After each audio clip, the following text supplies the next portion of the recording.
Darius Rucker joined us last hour and staying with us a little while for this hour, and he brought a gift, so we'll get to that gift coming up. Kurt Warner from the NFL Network will join us in a couple of minutes. Grant Hill stops by, and also Rich Eisen from the NFL Network. A couple of the headlines. By the way, it's a simulcast. If you'd like to see the gift that Darius is going to present to the Man Loft here, you can watch on NBCSN and also DirecTV Audience Channel 239. Poll question, McLovin, if you can. Who would you start this weekend, Brian Hoyer or Johnny Manziel if you were the Browns? And I think people were listening to you, Dan. Almost 70% say Hoyer. Yeah, I'm going to go Hoyer. He got you to 7 wins, but this is it. If he plays well for a change, then you're going to keep him in there. But it's a short leash. But I think they got to find out if Johnny Manziel can play as well. All right, 877-3DP-SHOW, email address dp@danpatrick.com. And you brought your guitar, Darius, yes, right? Yes, I did. Okay. I did. But you're in a Christmas mood. You're doing a Christmas special tonight with Mariah Carey, Yep. Lady Gaga, Tony Bennett. Yes. Leanne Rimes. Yes. Trisha Yearwood. Yes. Anybody else in there? Are you singing a duet, or are you no, just by I'm yourself? singing by myself. By myself. So it's live? Yeah, I told you. Live. I'll be singing live, yes. Live. Okay. Have you ever lip-synced? No. I played the track, but I've never lip-synced. Wait. That sounded like you might have. Never have. You said no. No, I played the track, which means like the band pretends they're playing in the track, but I've never lip-synced. How tough is it to do a music video when are you lip-syncing in a music yes, video? Yes, you're lip-syncing the video, and that's awful. I have one rule about videos. You got one day. It's like people take like 3 days to shoot a music video. I don't believe in it. You got one day, because I hate music videos. Like when I grew up, I didn't even know what Kansas looked like. The band Kansas. Yeah, I didn't even know what they looked like, and I loved them. And now everybody's got to make a video for every song. So I got one rule. It's one day, and I'm out. Is there a video that you guys did or you've done that you say, you know what, that's going to play in 20 years? Because usually you look at them and you go, what were we thinking at that time? Only Want to Be With You, because the label came to us and said we had made a few videos. They said, what do you guys want to do with this video? And I said, I want to meet Dan Marino. And they said, all right, we'll write something up so you can meet Dan Marino. And so that's a fun video. That was the funnest video. But that's when you got to make the rules. Yes. You guys were making rules. And then there was some scam where you went to Bermuda and everybody got a BMW. Yes. You put a BMW. They put a BMW in the video, right? Yes. This is all true. Yes. Yes. They're like, hey, could you put a BMW in there? Sure. Yeah, we all had our BMWs driving around. Because nothing says, like a country twang like a BMW in there. That was way before country, man. And everybody got a BMW. Yes, we all got BMWs. And we put it in the video. Yes, that's how it worked. That's sad. Let me get to Kurt Warner. By the way, if you have a question for Kurt Warner, you're allowed to. You're co-hosting here. Yes, I am. All right. Kurt Warner, NFL Network analyst, joining us on behalf of FedEx, and he'll explain why. Kurt, welcome to the program. Hey, what's going on, guys? Did you ever go see Hootie and the Blowfish? No, I did not ever go see them, but I did meet Darius back in the day at a charity event that I did. I don't even know if he remembers, but it was a number of years ago. So we did meet, and I was a fan. But no, I didn't go to many concerts really in my life. I haven't gone to many concerts, so nothing personal. Oh, none taken. Do you remember meeting Kurt? Yes, I do remember meeting Kurt. Absolutely. Any highlights to it, or he's a good guy. Okay. It was at a charity thing. We were all around. We shook hands. It was great. Did you tell him that you love Marino? No, I told him I like Kurt. Kurt can play, man. Yeah, but you named your kid after Dan Marino. I did. Okay, Dan's my guy. All right. I don't blame you. That number 13 was pretty darn good. I want to get to the big topic here, and now it's legitimate to talk Johnny Manziel. So I want to know what you would do with what you've seen. Do you start Manziel against the Colts, or do you stay with Brian Hoyer? I stay with Brian Hoyer. I stay with Brian Hoyer until they're eliminated from the playoffs. I mean, they're still in the mix, although they haven't played very well lately, and I'm not sure I believe they're a playoff team. But I think you have to stay with him until you're eliminated. Then once you're eliminated, I think no holds barred, and I say you put in Manziel at that point, just because you're either going to have to sign Brian Hoyer after the year to a contract, or you're going to have to commit to Johnny Manziel. So I think once that's up, you throw the young kid in and say, well, what do we have? And but until then, I'm a believer that you have to go with the guy that got you there if you believe you can be in the playoffs. And I was in a situation with the Giants where we were a playoff team technically, and they went with Eli Manning for the future. So I understand that side of it. It worked out well for the Giants. But I think right now where Cleveland's been over the past, I don't even know how many years, you got to play this thing out to try to get that playoff spot. How much of the blame goes to Eli Manning in New York, and how much is it Tom Coughlin, the rest of the team? I think it's always about a team, especially when you have a coach that's done it a certain way and had success. I think you put a lot on the team and going out and playing, and you can put some on the coordinators depending on whether you like what they're doing or not. But you put some on Eli.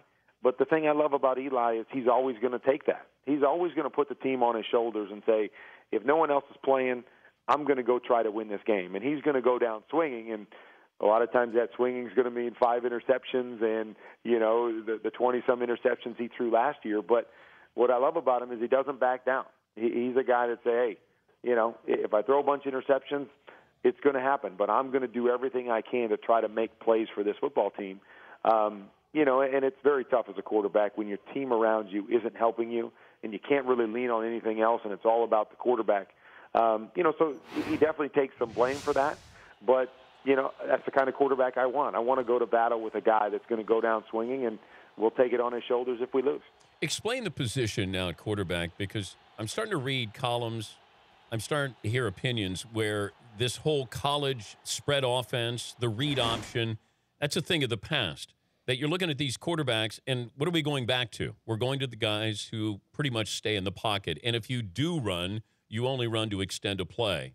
Where do you stand with the immediate future of quarterbacking? Yeah, I've always believed that you have to play this game inside the pocket, and you have to be able to win. And that's if we're talking about getting to the playoffs, playing well consistently for 3 or 4 weeks, and winning a championship, that you have to do it primarily inside the pocket. Now, can you be a special player that makes plays outside, a la Russell Wilson? Of course you can. But does Russell Wilson win a championship without a great running back or a great running game and a great defense?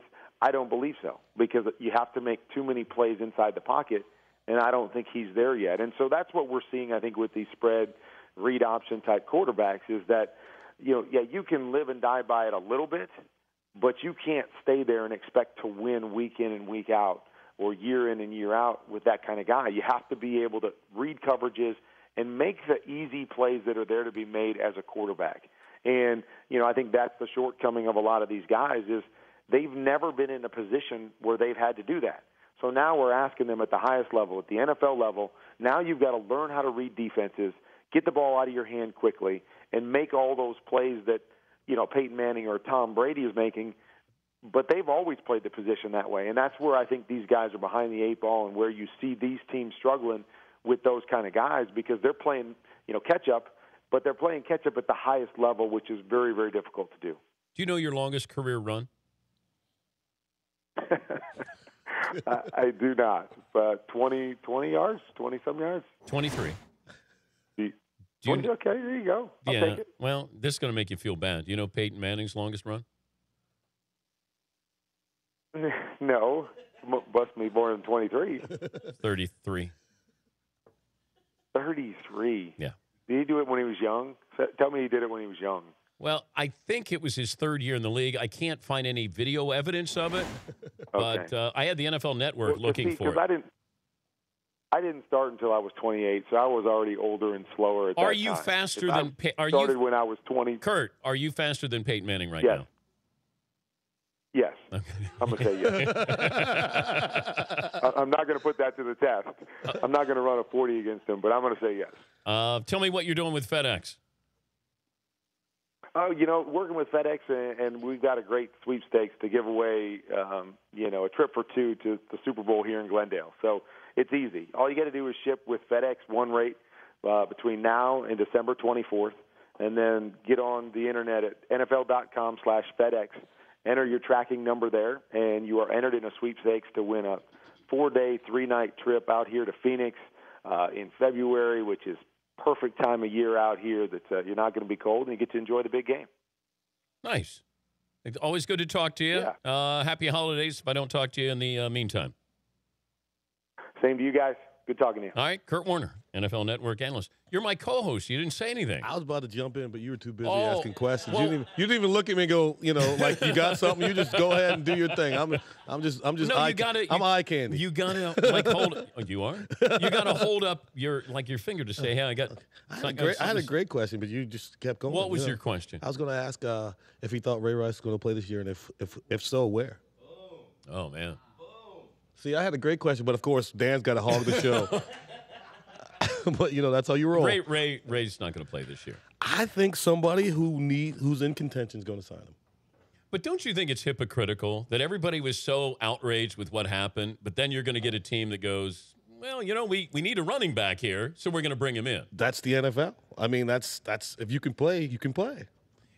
The guys who have talent get a second chance. You know that? Absolutely. It's the guy who does it who never gets that second chance. Exactly. And I love how these owners will go, yeah, he deserves a second chance.